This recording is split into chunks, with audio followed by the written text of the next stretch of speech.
زبان سے لا الہ الا اللہ پڑھ لینا ہی کافی نہیں ہے، لا الہ الا اللہ کے تقاضوں کو نبھانا بھی ضروری ہے۔ جب ہم یہ کہہ لیتے ہیں کہ ہم نے لا الہ الا اللہ محمد رسول اللہ پڑھ لیا، تو پھر اس کا مطلب یہ ہے کہ ہم دائرہ دین میں داخل ہوئے، اب ہماری اپنی خواہشات، آرزوئیں اور تمنائیں نہیں رہیں گی، دین جو ہمیں تلقین کرے گا وہی ہمارا طرز زندگی ہوگا۔ اگر کوئی شخص اللہ اور اس کے رسول کو مانتا ہے لیکن اللہ اور اس کے رسول کی نہیں مانتا، تو پھر اس نے ماننے کا حق ہی ادا نہیں کیا۔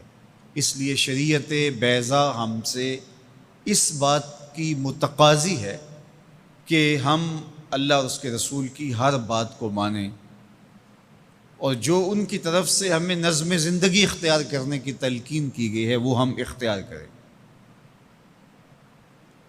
آج SOPs کا تذکرہ ہے۔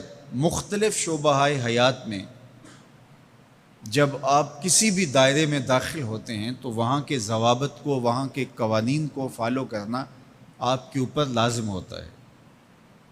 آپ شہری ہیں پاکستان کے، لیکن آپ کو کسی ملک میں سفر کرنا ہوتا ہے، تو جتنی دیر تک آپ وہاں رہتے ہیں تو آپ کو قوانین ان کے فالو کرنے ہوتے ہیں، ان کے ضوابط کے مطابق آپ کو وقت گزارنا ہوتا ہے۔ تو یہ بات اچھی طرح سے ذہن میں رکھیے گا کہ اسلام صرف اعتقادات کا نام ہی نہیں ہے، بلکہ یہ ہماری مکمل معاشرتی زندگی، ہماری مکمل اقتصادی زندگی، ہماری اخلاقی اقدار، ہماری تقویم، ہمارے رسوم و رواج، طرز معاشرت، ایک ایک چیز میں اسلام کامل، اکمل اور مکمل رہنمائی دیتا ہے۔ تو جب ہم ایمان کی دولت سے مالا مال ہو گئے تو پھر اسلام کے دیے ہوئے ضابطے کو ہمیں حرف بحرف پورا کرنا پڑے گا۔ تو جو شخص اسلام کے دیے گئے اصول و ضوابط کے مطابق زندگی گزارتا ہے اور صالح اعمال اس کی زندگی کا شعار بن جاتا ہے، تو پھر اللہ اس کو صلہ کیا دیتا ہے؟ ایک تو آخرت کا اجر ہے جو اس کو عطا کیا جائے گا، وہ تو ہے ہی ہے، لیکن اس دنیا کی زندگی میں بھی اللہ جل شانہ اس کو جزا کی صورت میں صالح، پاکیزہ، ستھری، مطمئن زندگی عطا کرتا ہے۔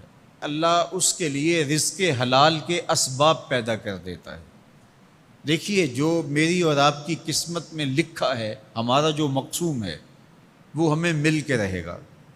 جب بچہ شکم مادر میں 120 دن کا ہوتا ہے، صحیح حدیث میں آتا ہے کہ اس کا رزق بھی لکھ دیا جاتا ہے، اس کی عمر بھی لکھ دی جاتی ہے، اس کا شقی و سعید ہونا بھی لکھ دیا جاتا ہے۔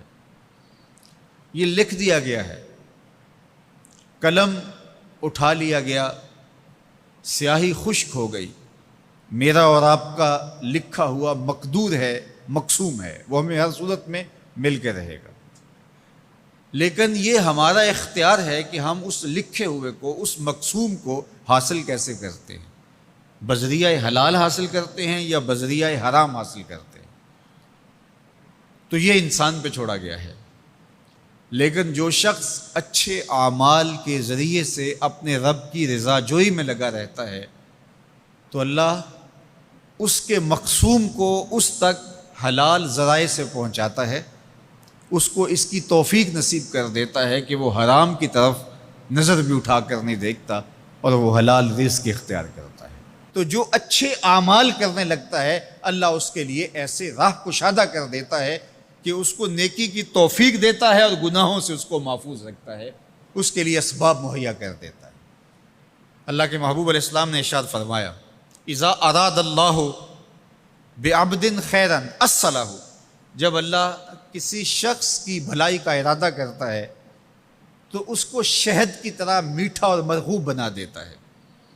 صحابہ نے پوچھا، یا رسول اللہ صلی اللہ علیہ وسلم وکیف اصلہ، اللہ اس کو کس طرح میٹھا کر دیتا ہے، کس طرح مرغوب بنا دیتا ہے؟ تو اللہ کے محبوب علیہ السلام نے ارشاد فرمایا کہ اللہ مرنے سے قبل اس کو اچھے اعمال کی توفیق نوازتا ہے، اور پھر فرمایا فَيَقْبِضُهُ عَلَيْهِ، اور وہ نیکیاں کرنے لگ جاتا ہے کہ اللہ اس کی روح قبض کرتا ہے۔ تو جو نیک اعمال کرتا ہے اللہ اس کے لیے پھر آسانیاں مزید پیدا کر دیتا ہے۔ تو یہ صلہ ہے صالح اعمال بجا لانے کا۔